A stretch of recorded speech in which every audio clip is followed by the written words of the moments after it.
All praise is due to Allah, the Most Great and the Most High. He possesses utmost power and magnificence. All might and perfection belong to Him. He graciously bestows favors and blessings upon His servants. To Him alone belong all creation and command, and to Him alone is the final destination of all. I testify that none has the right to be worshipped except Allah alone without any partner. And I testify that Muhammad is Allah's worshipping servant and messenger who had noble qualities, always spoke the truth, and acted in a way that set the best example. May Allah grant an abundance of commendation and protection to His messenger, as well as to the messenger's wives, companions, family, and followers at all times.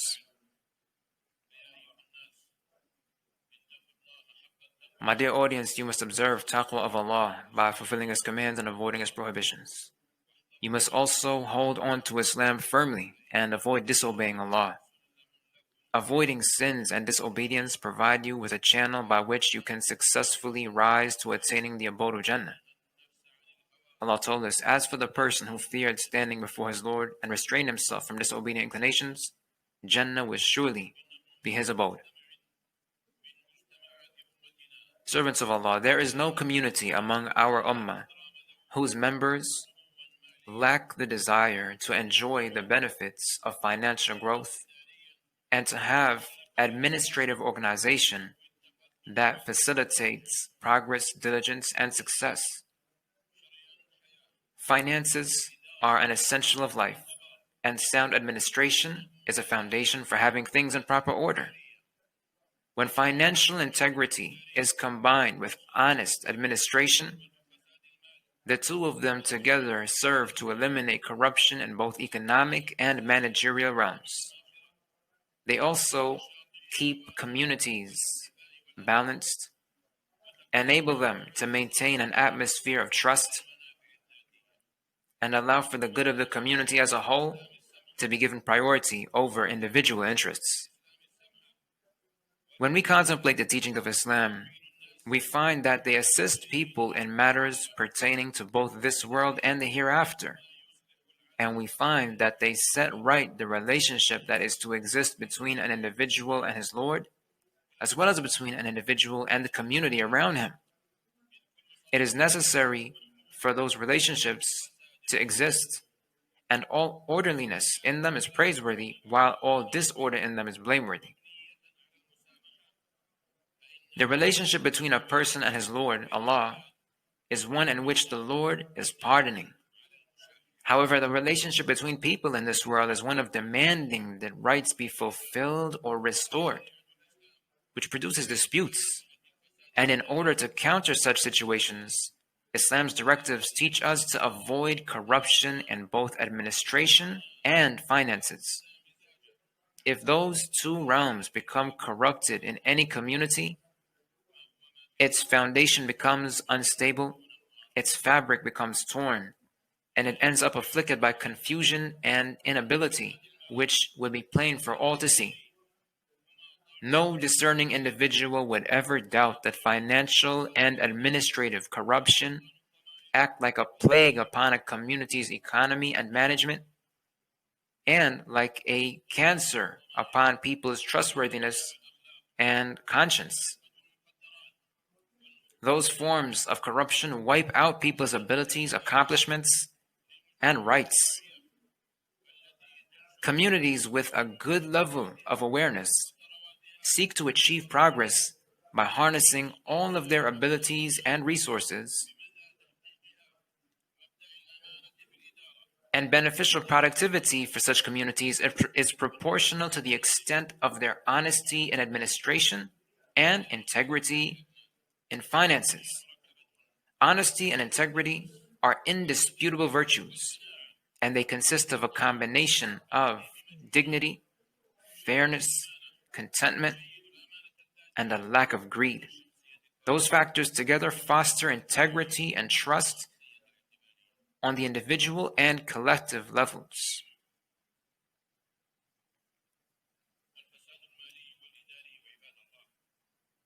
Servants of Allah, financial and administrative corruption essentially boil down to an individual misusing authority he has been given, which is supposed to be used for the good of the general public. That happens by exploiting one's position to serve his own personal interests instead of what is in the best interests of the people at large, whom he is supposed to serve. As for financial corruption, it wastes public funds that have been entrusted to such an individual and must be used correctly in the realms in which he has been instructed to use them by the individuals who are in leadership over the community. There are two ways that an individual entrusted with such funds exploits them. One is by way of outright theft and misappropriation without the least concern. In fact, he sees the presence of the funds as an opportunity for himself that should not be delayed or missed. The other is by way of misrepresenting what the funds actually are, and thus avoiding the reality of theft by misnaming the funds with terms like gifts, compensation, assistance, and other such things. However, no matter what sort of misrepresentation and misnaming take place, none of that changes the reality of what the person actually perpetrates. As for administrative corruption, its true harm is manifested by individuals in positions of responsibility not giving priority to making matters easy for the people whom they serve, and not being productive in the ways necessary. Administrative corruption prevents opportunities from being given to competent individuals, and it fosters a spirit of opportunism where one uses his position to interact with others according to whatever connections, relationships, or benefits he can attain from them, not according to the people's competence, abilities, and actual levels of priority. All of that is a result of regression within a community. Furthermore, it produces losses, leads to inconsistencies in performance, and obstructs the creativity, innovation, and advancement which have a major bearing on doing what is best for the general public. It leads the members of the public to feel that they cannot have their needs taken care of without having to face administrative obstacles from the people they must deal with, such as bias or personal gains. It may reach such an extent that members of the public may not be able to get anything done without being victimized by such factors. They might not be able to travel, study, engage in trade, get treatment, or be employed without having to go through such things. If only the masterminds behind that sort of corruption channeled their minds towards what benefits their communities and fulfills the responsibilities entrusted to them, they would be among the builders and geniuses of societies, rather than the impediments that lead to erosion and demolition.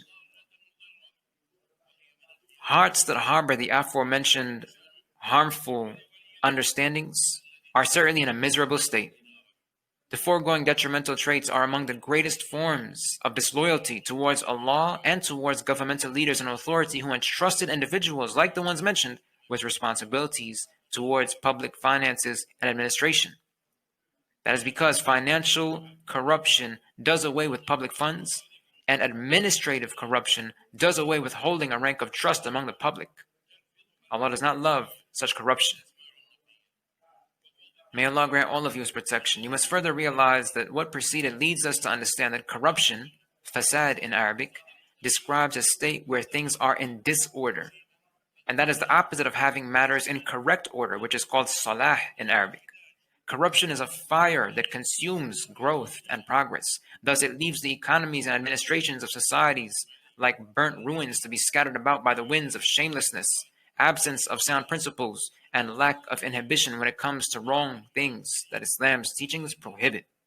Financial and administrative corruption happen when individuals feel no sense of their responsibilities towards the greater overall good of their communities. Consequently, they do not reflect honesty, integrity, or avoidance of corruption. and they do not make any effort to inform relevant anti-corruption authorities about those involved in active corruption. It is therefore no surprise that refraining from reporting instances of corruption has played a major role in prolonging the presence and increase of corrupt practices. When a person keeps inhaling financial and administrative corruption, he will eventually become addicted, and inhaling good, clean air will not avail him in that state. Such a person would continue building his own interests in an opportunistic way under the guise of calling them a give and take relationship. He may eventually even reach the point where it becomes take and take, such that he only thinks about what he gets out of things. He stuffs his pockets while covering up his wrongdoing, and he keeps on consuming that way without his appetite becoming satisfied. He ends up like someone who drinks salt water, such that drinking only increases his thirst. The hearts of such people feel no inhibition towards things that Islam's teachings forbid. They feel no fear about the warnings and threats in the Quran or Sunnah. Such individuals deserve to be part of the people alluded to in a narration collected from Malik in the Mudawwana. He said that Uthman ibn Affan, may Allah be pleased with him, had stated, Allah certainly makes a wazir by way of the leader in authority for what he does not make a wazir by way of the Quran. Ibn al-Qasim asked Malik, what does a wazir refer to? He replied, something that restrains people. Servants of Allah included in this meaning the statement of Allah, and gathered before Sulaiman were his troops of jinns, humans, and birds. They were all set in a formation such that they were a wazir. This conveys the meaning that they restrained others from doing harm to those behind them. Al-Qurtubi commented in his tafsir that this passage of the Quran shows the legitimacy of leaders in authority appointing individuals who perform the function of a wazir, such that they restrain people from oppressing each other. Al-Hasan al-Basri had commented that people will always require a wazir, meaning an authority that restrains them from doing wrong. My dear audience, it is because of the preceding that Allah entrusted the Muslim leaders in authority with the responsibility of combating practices of corruption and decisively eliminating it from its roots. That is a responsibility prescribed for them by Islam, as well as a duty towards their nations in order to protect funds and resources intended for public use and to prevent misappropriation of wealth. A person will be held to account for the permissible things he acquires, and he exposes himself to punishment for anything he acquires that is impermissible for him. Allah said, people of Iman, do not prohibit the wholesome things that Allah has made lawful for you, and do not transgress the bounds He has set. Indeed, Allah does not love those who transgress. You are free to eat from all the lawful and wholesome things Allah has provided for you, and you must continue to observe taqwa of Allah, the one about whom you must have correct beliefs, and the one whose directives you must comply with. I say this much and I ask Allah to forgive myself and all of you. Allah is certainly the most forgiving, the bestower of mercy.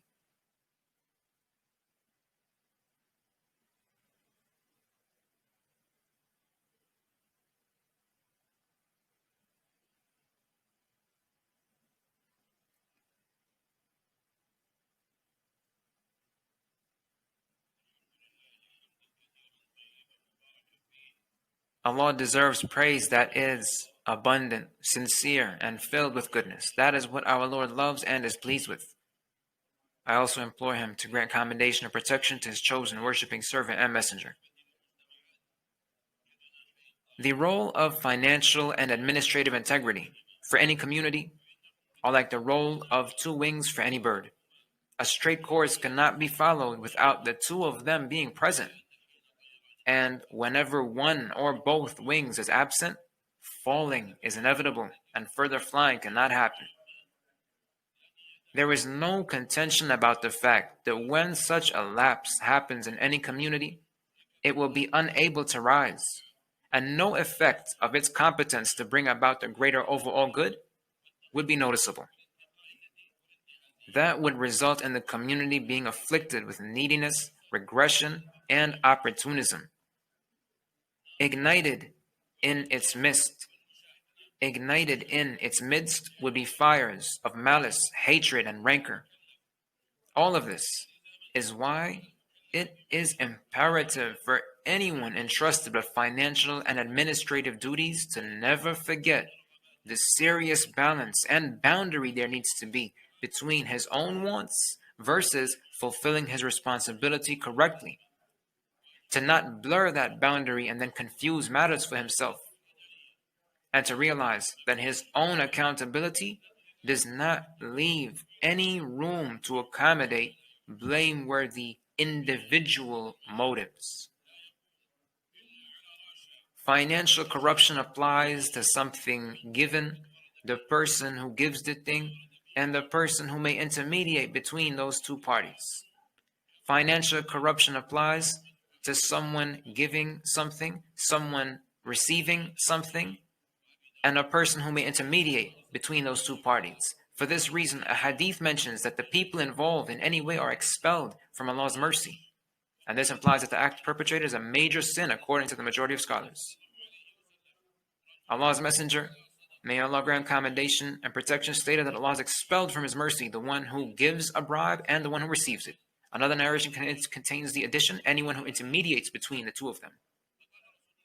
In addition, Allah's Messenger, may Allah grant commendation and protection, had appointed a man known as Ibn al-Lutbiyah to collect charity that was to be given by the tribe of Bani Sulaym.